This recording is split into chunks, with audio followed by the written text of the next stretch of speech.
Hello my dear students, welcome back to my channel Shubham lecturer. जितने भी हमारे student इस बार हैं 12th में और जिनको 6 मार्च को क्लास 12 फिजिक्स का पेपर देना है, उनके लिए आज का ये क्लास बहुत ही ज़्यादा इम्पोर्टेंट है। क्योंकि आज के इस वीडियो में मैं आपके लिए लेकर आया हूँ क्लास 12 फिजिक्स के टॉप 5 यानी कि 5 ऐसे महत्वपूर्ण क्वेश्चन आंसर को जो आपके बोर्ड एग्जाम में लगभग हर साल पूछे जाते हैं।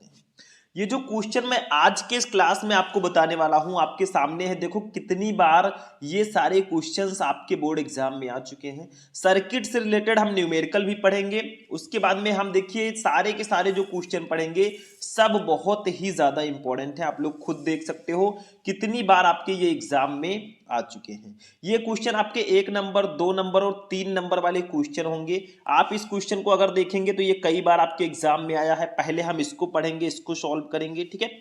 उसके बाद में ये दूसरा क्वेश्चन देखिए 2 बार आपके एग्जाम में आया है, फिर इसको हम लोग सॉल्व करेंगे। उसके बाद में तीसरा क्वेश्चन देखिए ये भी आपके बोर्ड एग्जाम में कई बार आ चुका है, न्यूमेरिकल है, इसको भी हम सॉल्व करेंगे।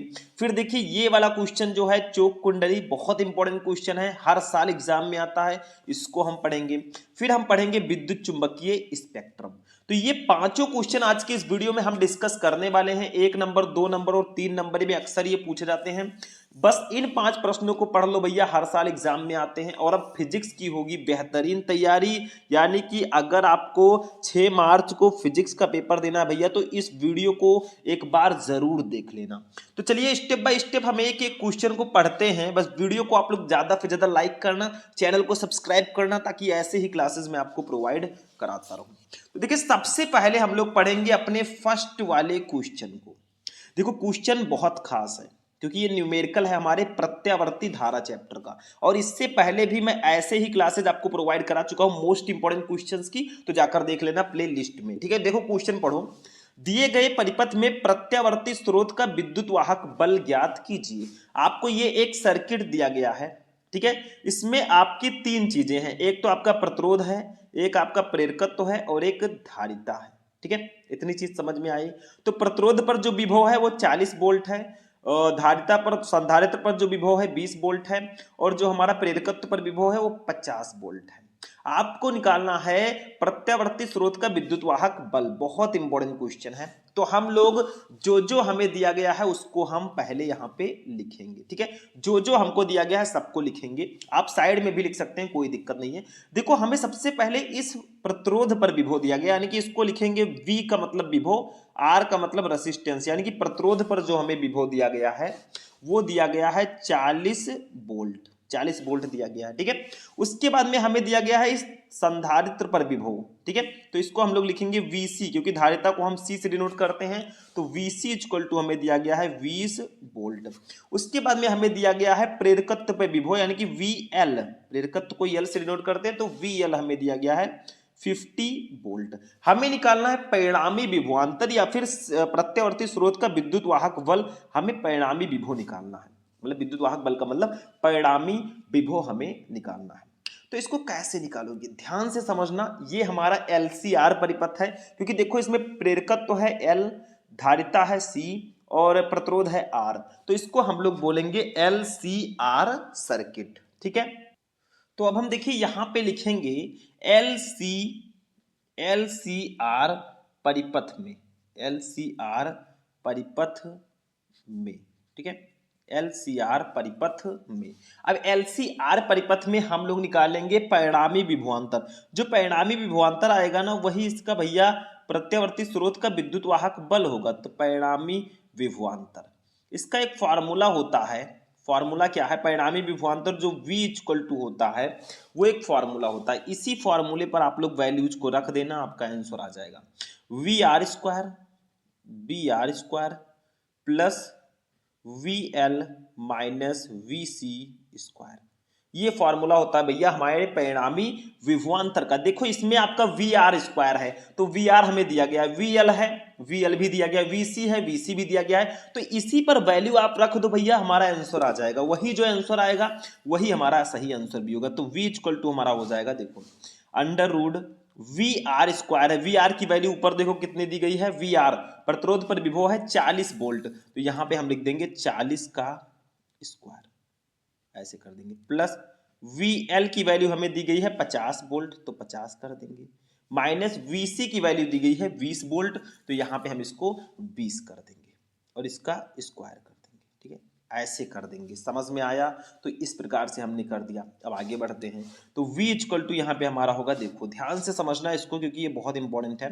देखो 40 का स्क्वायर करोगे मेरे भाई तो 1600 आएगा कि नहीं आएगा? बिल्कुल आएगा। प्लस 50 में से 20 घटा दो, ये 30 हो जाएगा और 30 का स्क्वायर हो जाएगा क्योंकि 50 में से 20 गया 30, 30 का स्क्वायर कर देंगे। ठीक है, सिंपल सा है, कुछ है नहीं इसमें, सिंपल सा न्यूमेरिकल है, सिंपल सा ये हमारा क्वेश्चन भी है और इंपॉर्टेंट बहुत है भैया। तो ये हो जाएगा 1600 ऐसे ही रहेगा, प्लस 30 का स्क्वायर करोगे भैया तो 900 आएगा, तो 1600 900 को जोड़ दो, आपका 2500 आ जाएगा। तो v इक्वल टू हो जाएगा अंडर रूट 1600 900 को जोड़ेंगे तो 2500 आएगा और फाइनली v इक्वल टू हमारा हो जाएगा 2500 का अंडर रूट करोगे तो 50 वोल्ट आएगा क्योंकि 50 गुणे 50 इक्वल टू 2500, तो 2500 का वर्गमूल करेंगे तो 50 हमारा आ जाएगा और यही हमारा आंसर हो जाएगा। यही हो जाएगा परिणामी विभव। तो आप लिख सकते हैं अतः प्रत्यावर्ती धारा स्रोत का विद्युत वाहक बल इक्वल टू होगा 50 वोल्ट। लिख लो, यहां पे मैं लिख देता हूं, अतः प्रत्यावर्ती स्रोत का विद्युत वाहक बल, विद्युत वाहक बल इक्वल टू हो जाएगा 50 वोल्ट, 50 वोल्ट और यही हमारा आंसर हो जाएगा मेरे भाई। कुछ इसमें है नहीं, सिंपल सा क्वेश्चन था, सिंपल सा हमारा आंसर है। तो ये हमारा हो चुका है, हमें कुछ करना नहीं था। इसमें सर्किट दिया गया था, उसमें हमारा ये आपका प्रत्यावर्ती स्रोत है, लिख लेना ये प्रत्यावर्ती स्रोत है। ठीक है, तो हमारा VR दिया गया था प्रतिरोध पर विभव, VC दिया गया था धारिता फंदायित पर विभव और VL दिया गया था प्रेरकत्व पर विभव। ठीक है, तो यहाँ पे हमने फॉर्मूला लगा दिया, फॉर्मूला लगाने के बाद हमारा 50 वोल्ट आंसर आ गया। चलो इसको मैं हटाता हूं क्योंकि जो आया है भैया उसको जाना है। अब सेकंड क्वेश्चन पे हम चलेंगे, यानी कि हमारे जो ये लिस्ट का दूसरा वाला क्वेश्चन है ना, ये काफी ज्यादा ये भी इंपॉर्टेंट है, छोटा सा क्वेश्चन है, 1 नंबर में आता है। देखो अभी मैं इसको बता रहा हूं, अभी मैं 3 नंबर वाले क्वेश्चंस को भी बताऊंगा। ये सब जो न्यूमेरिकल नीचे दिए गए हैं क्वेश्चन ना, ये सब 3-3 नंबर वाले हैं, तो ध्यान से समझिए, सब कुछ बताया जाएगा। ठीक है, दूसरा क्वेश्चन हमारा क्या है, ध्यान से समझो इसको। किसी परिपथ में प्रत्यावर्ती धारा का शीर्ष मान अंडर रूट 2 है, धारा का वर्ग माध्य मूल मान ज्ञात कीजिए। 2015 और 22 में आ चुका है, तो भैया 25 में भी आने के चांसेस पूरे के पूरे हैं। तो हमें परिपथ में प्रत्यावर्ती धारा का शीर्ष मान दिया गया, मतलब धारा का शिखर मान, शीर्ष मान का मतलब शिखर मान, तो यहां पे लिखेंगे धारा का शीर्ष मान लिखिए चाहे शिखर मान लिखिए, कोई दिक्कत नहीं है, शिखर मान। इसको धारा के शिखर मान को हम लोग लिखेंगे I0 से या I0 भी बोल सकते हैं। ये हमें दिया गया है अंडर रूट 2 एम्पियर। ठीक है, हमें निकालना क्या भैया, हमें धारा का वर्ग माध्य मूल मान यानी कि IRMS निकालना है। IRMS मतलब रूट मीन्स स्क्वायर आई का। ठीक है, ये हमें निकालना है। तो सिर्फ एक फॉर्मूला लगाना है हमें, क्या लगाना है, धारा का वर्ग माध्य मूल मान। ठीक है, वर्ग माध्य मूल मान जो हमारा होगा, इसका जो फॉर्मूला होगा वो होगा IRMS equal to I0 upon under root 2। ये फॉर्मूला हो जाएगा मेरे भाई धारा के वर्ग माध्य मूल मान का। ठीक है, तो यहां पे हम लोग लिखेंगे IRMS इक्वल टू, देखो I0 की वैल्यू हमारी अंडर रूट 2 एम्पियर है, तो ऊपर अंडर रूट 2 हो जाएगा, नीचे भी अंडर रूट 2 हो जाएगा, क्योंकि ये फॉर्मूला होता है कि धारा का जो वर्ग माध्य मूल मान है वो धारा के शिखर मान अपान अंडर रूट 2 के बराबर होगा। तो ये कट हो जाएंगे, तो हमारा आएगा IRMS equal to under root two cancel होगा तो 1 आएगा मेरे भाई, और 1 जो आंसर आएगा यही हमारा 1 एम्पियर लिख दो, 1 एम्पियर कर दो। ठीक है, 1 एम्पियर जो है ना, यही हमारा आंसर हो जाएगा, बस बाकी कुछ नहीं है इसमें। तो समझ में आया, कुछ इसमें था नहीं। हमें किसी परिपथ में प्रत्यावर्ती धारा का शीर्ष मान दिया गया था, हमें वर्ग माध्य मूल मान निकालना था, तो हमने फॉर्मूला लगाकर निकाल दिया। अब जो हमारा एक क्वेश्चन है तीसरा नंबर भैया, ये हमारे लघुत्तरीय प्रश्नों में 3 नंबर या 2 नंबर या 3 नंबर में अक्सर पूछे जाते हैं। तो अब हम इसको समझते हैं, तीसरा वाला क्वेश्चन। इसको थोड़ा ध्यान से समझिएगा क्योंकि ये एक न्यूमेरिकल है और मेरे हिसाब से ये न्यूमेरिकल जो है काफी ज्यादा इंपॉर्टेंट है। लघु उत्तरीय प्रश्नों में आपके बोर्ड एग्जाम में डायरेक्टली पूछा जाता है, ठीक है। तो इसको हम लोग थोड़ा सा समझेंगे, ध्यान से समझना। क्वेश्चन क्या है, बहुत ध्यान से देखो। एक प्रसारण केंद्र से 300 मीटर तरंगदैर्घ्य वाली तरंग प्रसारित की जा सकती है। एक 2.4 माइक्रोफैराड धारिता वाला संधारित्र उपलब्ध है। अनुनाद परिपथ के लिए आवश्यक कुंडली के प्रेरकत्व का परिकलन कीजिए। तो भैया आपको जो जो दिया गया है पहले उसको लिखेंगे। देखो, एक प्रसारण केंद्र से 300 मीटर तरंग दैर्घ्य वाली, यानी कि तरंग दैर्घ्य हमें दिया गया है, तरंग दैर्घ्य, ठीक है। वेव लेंथ जिसको बोलते हैं, इसको लैम्डा से नोट करते हैं। ये हमें दिया गया है 300 मीटर, 300 मीटर। उसके बाद में देखिए तरंग प्रकाशित की जा सकती है एक 2.4 माइक्रोफैराड धारिता वाले, हमें धारिता सी भी दिया गया है, धारिता सी भी दिया गया है, धारिता, हाँ धारिता सी दिया गया है, इसको कैपिटल सी से डिनोट करना, ठीक है। ये हमें दिया गया है 2.4 माइक्रोफैराड। अब इसको फैराड में बदलोगे भैया तो 2.4 गुणे 10 के पावर -6, अब ये फैराड हो जाएगा, ठीक है। क्योंकि माइक्रोफैराड को फैराड में बदलना है तो 10 के पावर -6 से गुणा करना होगा। एक चीज और हमें पता है कि निर्वात में प्रकाश की चाल जो होती है, लिख दें यहां पे, निर्वात में प्रकाश की चाल, किसी को पता है निर्वात में प्रकाश की चाल को हम स्मॉल सी से डिनोट करते हैं, ये कितना होता है? सबको पता होगा भैया, 3 × 10⁸ मीटर पर सेकंड, ये होती है निर्वात में प्रकाश की चाल, ठीक है। तो अब हमें निकालना क्या है, अनुनाद परिपथ के लिए आवश्यक कुंडली के प्रेरकत्व का परिकलन करना है। हमें सी निकालना है, सॉरी हमें एल निकालना है, प्रेरकत्व निकालना है। तो देखो इसका फॉर्मूला जो होता है वो थोड़ा अलग होता है, ठीक है। इसके फॉर्मूले को लगाने से पहले आपको पहले आवृत्ति निकालनी होगी। तरंग की आवृत्ति हम लोग यहां से पहले निकाल लेंगे, ठीक है। आवृत्ति निकाल लेंगे फिर हमारा निकल जाएगा। तो देखो तरंग की आवृत्ति, जो हमारी तरंग प्रकाश प्रसारित हो रही है उसकी आवृत्ति को हम लोग एफ से डिनोट करेंगे। एफ इक्वल टू फॉर्मूला होता है सी अपान लैम्डा। देखो अगर आपको तरंग की आवृत्ति निकालनी है ना तो इसका जो वेव लेंथ है उसको प्रकाश की चाल से इस वेव लेंथ को डिवाइड कर दो, यानी कि आवृत्ति F equal to C upon lambda. तो एफ यहां से निकाल लेंगे। देखो प्रकाश की चाल तो आपको पता ही है 3 × 10⁸ होती है अपान लैम्डा, लैम्डा की वैल्यू है ऊपर देखो 300 मीटर, तो इसकी जगह पर हम लिख देंगे 300 मीटर। अब एक चीज बताओ, देखो यहाँ पे 3 × 10⁸ है अपान 300 को हम लिख सकते हैं 3 × 100, लिख सकते हैं कि नहीं लिख सकते हैं? बिल्कुल लिख सकते हैं, ठीक है। 3 × 100 हमने लिख दिया। अब एफ इक्वल टू हमारा हो जाएगा, देखो 3 से 3 कैंसिल हो जाएगा, ये 10 के पावर 8 है, और 100 को हम लिख सकते हैं 10 के पावर 2। भैया 10 का स्क्वायर लिख सकते हैं ना, 100 को 10 का स्क्वायर लिख सकते हैं क्योंकि 10 × 10 = 100। अब देखो 10 के पावर ये 8 है, इंटू 10 के पावर +2 है, ऊपर जाएगा भैया तो 10 के पावर -2 हो जाएगा। अब एफ इक्वल टू हमारा होगा, देखो 8 में से 2 जाएगा तो 10 के पावर 6 हर्ट्ज होगा। देखो आवृत्ति का मात्रक होता है हर्ट्ज। तो हमें एफ भी पता चल गया, हमको आवृत्ति भी पता चल गई, तो सब कुछ पता चल चुका है। हमें निकालना है कुंडली का प्रेरकत्व, हमें यहां पे निकालना है मेरे भाई एल निकालना है। तो अब हम लोग लगाएंगे फॉर्मूला। तो एक फॉर्मूला होता है, ध्यान से समझना, दोलनी परिपथ की आवृत्ति का सूत्र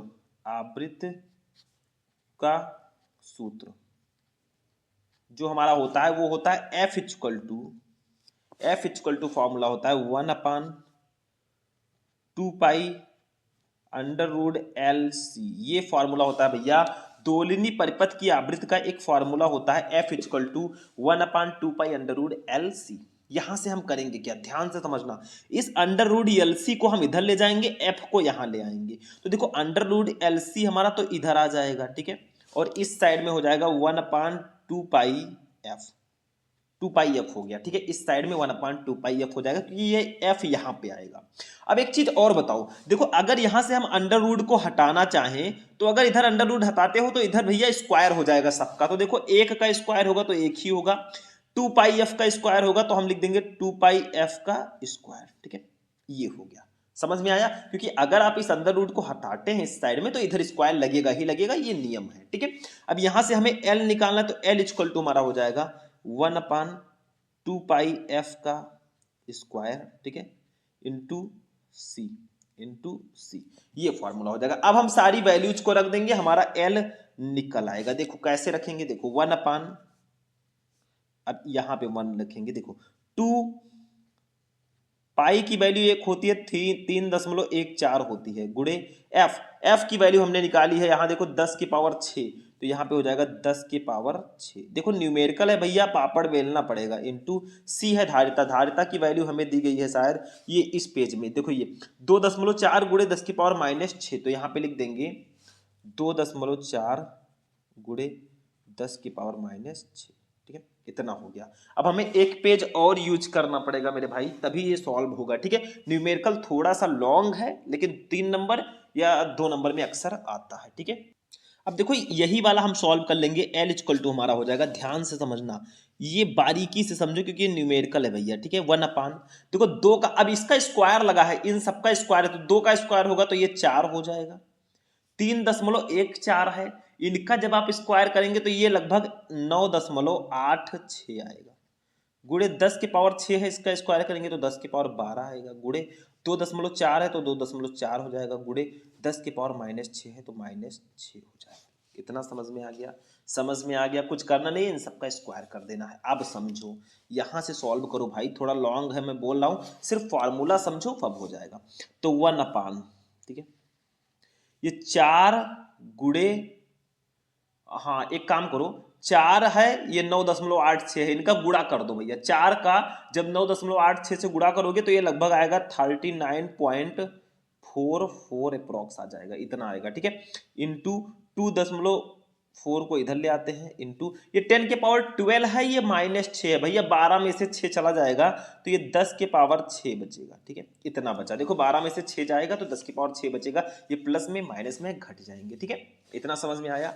अब एल इक्वल टू हमारा हो जाएगा 1/, देखो एक काम और करो, चलो यहीं पे अभी रहने देते हैं, 1/39.44, ये 2.4 है, दोनों का गुणा करोगे तो लगभग आएगा ये 94.65। देखो भैया गुणा भाग तो करना ही पड़ेगा क्योंकि फिजिक्स है, 10 के पावर 6 आपका ऐसे ही रहेगा।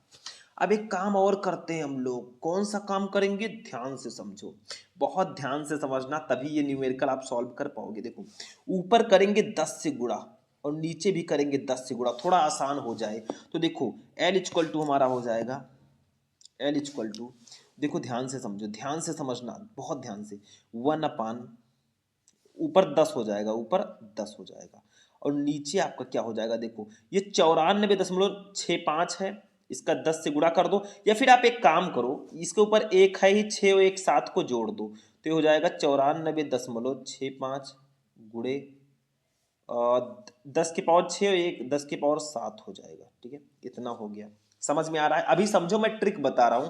अब देखो एल इक्वल टू, देखो इसको थोड़ा सा आसान करना है तो इसको कर दो 10/, देखो 94 को हम डायरेक्टली लिख सकते हैं 95, 94.65 है तो इसको हम अप्रॉक्स 95 लिख सकते हैं। ठीक है, ये हमने कर दिया, कितना कर दिया मैंने, 95 हमने कर दिया है, ताकि कोई दिक्कत आपको ना हो। ठीक है, 95 लिख सकते हैं, इसमें कोई प्रॉब्लम नहीं है। ठीक है, अब देखो ये हो जाएगा 95 इंटू 10⁻⁷।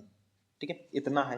अब ध्यान देते जाओ, थोड़ा थोड़ा समझते जाओ, हो जाएगा अभी सब सॉल्व। एल इक्वल टू, देखो ये 10/95 को हम क्या करते हैं 9.5 लिख सकते हैं, 9.5 कर देते हैं, अगर पॉइंट यहाँ पे लाते हैं तो एक यहाँ पे और बढ़ जाएगा, यानी कि 10 से गुणा हो जाएगा तो ये 10 की पावर 8 हो जाएगा। क्यों? क्योंकि हमने 95 को 9.5 किया तो एक अंक हम इधर आए हैं, तो 10 की पावर 7 था, एक और जुड़ेगा 10 की पावर 8 हो जाएगा। अब देखो भैया जब आप 9.5 है, ये 10 है, इसको जब आप कट करोगे 10 को 9.5 से तो आपका अप्रॉक्स आएगा ये 1.05 आ जाएगा लगभग। ठीक है, तो ये हमारा L इक्वल टू हो जाएगा, देखो 1.05 हो जाएगा, इंटू 10 के पावर 8 है, ऊपर जाएगा तो 10 के पावर -8 होगा, और इसका मात्रक होगा प्रेरकत्व का हेनरी, हेनरी, और यही हमारा आंसर होगा। देखो भाई 2 नंबर या 3 नंबर के लिए इतना पापड़ बेलना हमें पड़ रहा है क्योंकि ये क्वेश्चन ही इतना ज़्यादा खास है। तो इसको मैं एक बार ज़रूर आपको रिवाइज करना चाहूँगा ताकि कोई प्रॉब्लम ना हो। रिवीजन ज़रूरी है, ठीक है। देखो हमें तरंगदैर्घ्य दिया गया था लैम्डा, हमने लिखा 300 मीटर। धारिता हमें दी गई थी, वो मैंने लिख दिया। निर्वात में प्रकाश की चाल हमें पता है। अब चूंकि तरंग की आवृत्ति आपको निकालनी थी F equal to C upon lambda, तो हमने इसको डिवाइड किया तो 10 की पावर 6 हट जाएगा। अब प्रेरकत्व निकालना था, फॉर्मूला लगाया F equal to 1/2 pi under root L C. Under root L C को हम इधर ले गए, एल है प्रेरकत्व, सी है धारिता, तो 1/2 पाई एफ हुआ। अब इधर अंडर रूट हमने हटाया तो भैया इधर स्क्वायर हुआ। अब इधर एल इक्वल टू हमने लिख दिया 1/2 पाई एफ स्क्वायर सी। हमने वैल्यूज को सारा का सारा रख दिया, ठीक है। सारी वैल्यूज हमने रखी तो हमारा कुछ इस प्रकार से आया। यहाँ पे 94.65 इंटू 10⁶ 10 से ऊपर नीचे गुणा किया ताकि थोड़ा आसान हो जाए। फिर हमने लगभग हमारा प्रेरकत्व आ गया 1.05 इंटू 10⁻⁸ हेनरी, ठीक है। थोड़ा समझने वाली चीजें हैं तो समझने का प्रयास कीजिए, क्वेश्चन बहुत ज्यादा इंपॉर्टेंट है। चलो इसको भी मैं हटाता हूं। अब हम चलेंगे अपने नेक्स्ट क्वेश्चन की ओर। हमारे लिस्ट में जो चौथा क्वेश्चन है भैया, ये क्वेश्चन तो हाई रेटेड है, जिसको हम लोग टॉप रेटेड बोलते हैं क्योंकि क्वेश्चन ही इंपॉर्टेंट है। ये देखो 4 नंबर वाला क्वेश्चन बवाल है बवाल। देखो क्या है क्वेश्चन, चोक कुंडली का कार्य सिद्धांत समझाइए। चोक कुंडली में वाटहीन धारा के महत्व को समझाइए। मतलब भैया चोक कुंडली क्या होता है, ये क्वेश्चन मैंने देखा है आपके बोर्ड एग्जाम में कई बार आया है क्योंकि क्वेश्चन ही इतना ज्यादा खास है, ठीक है। तो देखो ध्यान से पढ़ते हैं इसको पहले हम। चोक कुंडली, देखो प्रत्यावर्ती धारा परिपथ में विद्युत ऊर्जा का ह्रास हुए बिना धारा को कम करने का एक साधन उपलब्ध है जिसे चोक कुंडली कहते हैं। मतलब चोक कुंडली एक ऐसा साधन है ना जिसमें हम विद्युत ऊर्जा का ह्रास हुए बिना, विद्युत ऊर्जा को कम किए बिना ही हम धारा को कम कर सकते हैं, तो इसे ही हम चोक कुंडली कहते हैं। यह एक ऊंचे प्रेरकत्व की कुंडली होती है जो एक पृथक्कृत तांबे के मोटे तार को बहुत से फेरों में लोहे की पटलित क्रोड पर लपेटकर बनाई जाती है। मतलब आप लोग को मैं कुंडली दिखाता हूं भी बताऊंगा। इस कुंडली का ओमीय प्रतिरोध लगभग 0 रहता है, इसका प्रेरकत्व काफी ऊंचा रहता है। देखो हमारा ये जो कुंडली का चित्र है, ये हमारा एक सर्किट है, इसमें प्रत्यावर्ती धारा बह रही है। इधर एक बल्ब लगा है, इधर देखो ये लोहे का एक पटलिड क्रोड है, लोहे की क्रोड है। और इस लोहे की क्रोड में देखो तांबे की तार की कुंडलियां बहुत सारी है। देखो लिखा है इसमें क्या है, यह एक ऊंचे प्रेरकत्व की कुंडली होती है जो एक पृथक्कृत तांबे के मोटे तार को, देखो ये तांबे का मोटा तार है, ठीक है। इस तार को बहुत से फेरों में लोहे की पतलित क्रोड पर लपेटकर बनाई जाती है। मतलब एक लोहे की पतलित क्रोड ले लेंगे, उस पर हम तांबे की मोटी तार को ऐसे लपेट कर इसको बनाते हैं, ठीक है, लपेट कर बनाते हैं। इस कुंडली का ओमीय प्रतिरोध लगभग 0 होता है, इसका प्रेरकत्व काफी ऊंचा रहता है। मतलब हमने क्या किया है, सर्किट है, प्रत्यावर्ती धारा बह रही है, इधर बल्ब लगा है, ये तांबे का एक लोहे की क्रोड है, इस लोहे की क्रोड में तांबे के मोटे तारों को लपेटकर हमने चोक कुंडली बना दी है। क्योंकि चोक कुंडली एक ऐसा साधन है जिससे हम वैद्युत ऊर्जा का ह्रास हुए बिना धारा को कम कर सकते हैं। तो ये आप लोग स्क्रीनशॉट इसका ले लेना और इस चित्र का भी स्क्रीनशॉट ले लेना। कुछ फॉर्मेलिटीज और हैं। अगर इस चोक कुंडली की अगर प्रतिबाधा देखें, इसकी प्रतिबाधा कितनी होगी तो वो मैं बता देता हूं। देखो इसकी प्रतिबाधा प्रतिबाधा को हम लोग डिनोट करते हैं जेड से, और जेड इक्वल टू आपका फॉर्मूला जो होगा वो होगा under root R square plus omega L square, ठीक है। ये इसकी प्रतिबाधा का फॉर्मूला हो जाएगा। अब जहां पे जेड तो आपको पता ही है भैया प्रतिबाधा है, आर है प्रतिरोध, ओमेगा है कोणीय वेग, एल है प्रेरकत्व। क्योंकि कुंडली है तो कुछ ना कुछ इसका प्रेरकत्व जरूर होगा, ठीक है। अब अगर हम लोग मान लो यहां पे एक चीज और लिख देते हैं थोड़ा सा, देखो नीचे लिखेंगे कि प्रतिरोध आर नगण्य होने के कारण, इसमें जो प्रतिरोध आर है वो नगण्य होता है। प्रतिरोध देखो ऊपर लिखा है इसका ओमीय प्रतिरोध 0 होता है, तो लगभग प्रतिरोध इसका 0 होगा, ठीक है। तो प्रतिरोध नगण्य होने के कारण, नगण्य होने के कारण इसमें ऊष्मा के रूप में, ऊष्मा के रूप में क्षय बहुत ही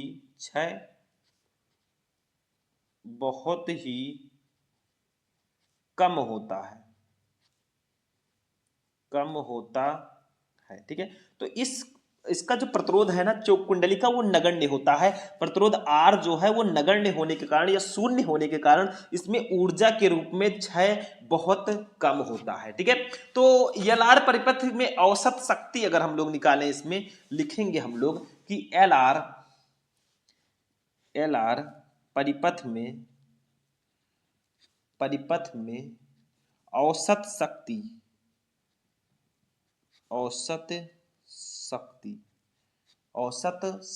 ठीक है। औसत शक्ति को हम P बार से डिनोट करते हैं, तो P बार इक्वल टू हमारा हो जाएगा VRMS यानी कि विभव का वर्ग माध्य मूल मान, और प्लस इंटू IRMS यानी कि धारा का वर्ग माध्य मूल मान, ठीक है, इंटू कॉस फाई, ठीक है। तो ये आपका हो जाएगा समीकरण नंबर 1। मतलब हम LR परिपथ में औसत शक्ति अगर निकालें तो ये फॉर्मूला होगा। अब एक चीज और लिखिए, जहां cos phi equal to formula होता है R अपान, देखो ये सारी चीजें आपको फॉर्मेलिटी हैं तो लिखना पड़ेगा, ठीक है, R upon under root R square plus omega square L square, ठीक है, ये होता है। ठीक है, ये चूंकि चोक कुंडली का ओमीय प्रतिरोध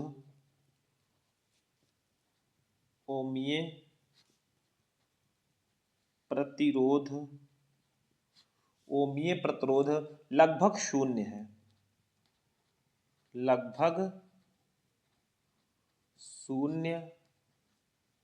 है, ठीक है, तथा L बहुत, इसका जो प्रेरकत्व है ना वो बहुत ऊंचा है, ठीक है। अतः कॉस फाई जो होगा वो लगभग, इसकी वैल्यू जो होगी वो जीरो होगी, लगभग जीरो होगी इसकी जीरो होगी। क्यों जीरो होगी? क्योंकि आपको पता है कि cos phi equal to R upon under root R square plus omega square L square है। चूंकि चोक कुंडली का ओमीय प्रतिरोध लगभग शून्य है तथा L बहुत ऊंचा है, अतः कॉस फाई जो होगा भैया वो जीरो होगा। क्यों? क्योंकि ये सब भैया इसका ओमीय प्रतिरोध बहुत कम होता है, इसलिए जीरो होगा। अब इस प्रकार समीकरण 1 के अनुसार चोक कुंडली में औसत शक्ति लगभग शून्य होगी। देखो समीकरण 1 में मैंने बताया फॉर्मूला आपको VRMS into RMS IRMS into cos phi. अब चूंकि कॉस फाई की वैल्यू लगभग जीरो है तो समीकरण 1 के अनुसार जो इस परिपथ में औसत शक्ति होगी वो भी जीरो होगी, क्योंकि इसके जगह पर जीरो रख देंगे तो इनका जब गुणा होगा तो जीरो आ जाएगा। तो इस प्रकार समीकरण 1 के अनुसार चोक कुंडली में औसत शक्ति लगभग शून्य होगी। इस प्रकार चोक कुंडली का कार्य सिद्धांत वाटहीन धारा के सिद्धांत पर आधारित है। चोक कुंडली का जो कार्य सिद्धांत है वो वाटहीन धारा के सिद्धांत पर आधारित है। अतः प्रत्यावर्ती धारा परिपथों में चोक कुंडली के उपयोग से ऊर्जा क्षय में पर्याप्त कमी हो जाती है। मतलब अगर प्रत्यावर्ती धारा परिपथों में चोक कुंडली का उपयोग हम करेंगे तो ऊर्जा के क्षय में पर्याप्त कमी हो जाएगी, ठीक है, मतलब ऊर्जा के जो क्षय है उसमें कमी हो जाएगी। इसीलिए कहा गया था, चोक कुंडली को परिभाषा दिया गया था, क्या परिभाषा दिया गया था कि ये एक चोक कुंडली जो है ये प्रत्यावर्ती धारा परिपथ में वैद्युत ऊर्जा का ह्रास हुए बिना धारा को कम करने का एक साधन है जिसे चोक कुंडली कहते हैं, ठीक है। बस ये हो गया। तो इसको आप लोग चाहें तो मैं ऐसे कर रहा हूं, आप लोग स्क्रीनशॉट इसका लेते चलेंगे, ठीक है, जो जो मैंने बताया है, क्योंकि ये जो है हमारा ना बहुत ज्यादा इंपॉर्टेंट है, ठीक है। एक बार मैं फिर से या तो रिवाइज कर दूं, थोड़ा अच्छा रहेगा। देखो चोक कुंडली क्या है? प्रत्यावर्ती धारा परिपथ में वैद्युत ऊर्जा का ह्रास हुए बिना धारा को कम करने का एक साधन उपलब्ध है जिसे चोक कुंडली कहते हैं। ये एक ऊंचे प्रेरकत्व की कुंडली होती है जो एक पृथक्कृत तांबे के मोटे तार को बहुत से फेरों में लोहे की पटलित क्रोड पर लपेटकर बनाई जाती है। इस कुंडली का ओमीय प्रतिरोध लगभग शून्य रहता है, इसका प्रेरकत्व काफी ऊंचा रहता है। जैसे ये हमारा धारा है, प्रत्यावर्ती धारा बह रही है, बल्ब लगा है, ये लोहे का पटलित क्रोड है जिस पर बहुत सारे तांबे के मोटे तारों को लपेटकर इसको बनाया जाता है। इसकी प्रतिबाधा Z equal to under root R square plus omega L square होगी। प्रतिरोध R नगण्य होने के कारण इसमें ऊर्जा के रूप में क्षय बहुत ही कम होता है, ठीक है। अब चूंकि LR परिपथ में औसत शक्ति अगर निकालें तो P bar equal to VRMS into IRMS into cos phi, जहां कॉस फाई इक्वल टू होता है R upon under root R square plus omega square L square. चूंकि चोक कुंडली का ओमीय प्रतिरोध लगभग शून्य है तो तथा यल बहुत ऊंचा है तो भैया जब ओमीय प्रतिरोध शून्य होगा आर तो भैया कॉस फाई भी लगभग जीरो होगी। अब कॉस फाई अगर जीरो होगी तो समीकरण 1 के अनुसार चोक कुंडली में औसत शक्ति भी शून्य होगी क्योंकि इसकी जगह पर जीरो रखेंगे तो जीरो हो जाएगा। इस प्रकार चोक कुंडली का कार्य सिद्धांत वाटहीन धारा के सिद्धांत पर आधारित है। अतः प्रत्यावर्ती परिपथ में चोक कुंडली के उपयोग से ऊर्जा क्षय में पर्याप्त कमी आ जाती है। चलो अपना लास्ट वन क्वेश्चन देखेंगे। देखो अभी तक जो हमने क्वेश्चन देखा वो हमारे प्रत्यावर्ती धारा चैप्टर का था। अब ये जो लास्ट क्वेश्चन हमारा ना ये हमारे किस चैप्टर से है, ये हमारे विद्युत चुंबकीय तरंग चैप्टर का क्वेश्चन है। देखो ध्यान से, मैंने खुद लिखा है इसको। विद्युत चुंबकीय स्पेक्ट्रम के मुख्य भागों को उनकी तरंग परास के साथ लिखिए। देखो कई बार एग्जाम में आया है, 3 बार, 2015, 17, 18, 24। ठीक है, तो चलो इसको समझते हैं। तो विद्युत चुंबकीय स्पेक्ट्रम के जैसे गामा किरणें इसमें होती हैं। गामा किरणों का तरंगदैर्घ्य 10 के पावर -14 मीटर से 10 के पावर -10 मीटर तक होता है। इसका उपयोग नाभिक की संरचना के संबंध में सूचना देने में उपयोग किया जाता है। देखो इसका उपयोग भी पूछा जाता है तो मैंने तरंगदैर्घ्य का परास तो लिखा ही, साथ में मैंने उपयोग भी लिख दिया ताकि आपको प्रॉब्लम ना हो। ठीक है, कहाँ उपयोग करते हैं। दूसरा एक्स किरणें, इसका तरंगदैर्घ्य 10 के पावर -11 मीटर से 3 × 10 के पावर -8 मीटर तक होता है। इसका उपयोग चिकित्सा विभाग में सर्जरी में उपयोग किया जाता है। तीसरा पराबैंगनी किरणें, इसका तरंगदैर्घ्य 10 के पावर -8 मीटर से 4 × 10 के पावर -7 मीटर तक होता है। इसका उपयोग खाने की वस्तुओं के संरक्षण में किया जाता है, मतलब खाने की जो वस्तुएं हैं उनको सड़ने से बचाने में या बचाने के लिए। चौथा अवरक्त किरणें, इसका जो वेवलेंथ है तरंगदैर्घ्य वो 8 × 10 के पावर -7 मीटर से 5 × 10 के पावर -3 मीटर तक होता है। इसका उपयोग कोहरे व धुंध के पार देखने में किया जाता है, मतलब कोहरा या धुंध है तो उसके पार देखने में इसका यूज हम करते हैं। बस हो गया मेरे भाई। तो हमारा जो पांचों क्वेश्चन था ना वो आज कंप्लीट हुआ मेरे भाई। ये क्वेश्चन, दूसरा, तीसरा, चौथा, पांचवा, टॉप 5 क्वेश्चन मैंने आज आपको बताए फिजिक्स के, जो काफी ज्यादा इंपॉर्टेंट हैं क्योंकि ये क्वेश्चन बार बार आपको नहीं मिलेंगे भैया, एग्जाम से पहले पढ़ लेना। तो आज का क्लास आपको कैसा लगा? जाते जाते इस वीडियो को लाइक करना, चैनल पर नए चैनल को सब्सक्राइब करना, कमेंट में आप लोग राय जरूर देना कि सर हमें इस टॉपिक पर वीडियो चाहिए, तो मैं आपको प्रोवाइड करवा दूंगा। चलिए मिलते हैं फिर नेक्स्ट वीडियो में नेक्स्ट टॉपिक के साथ, तब तक के लिए जय हिंद।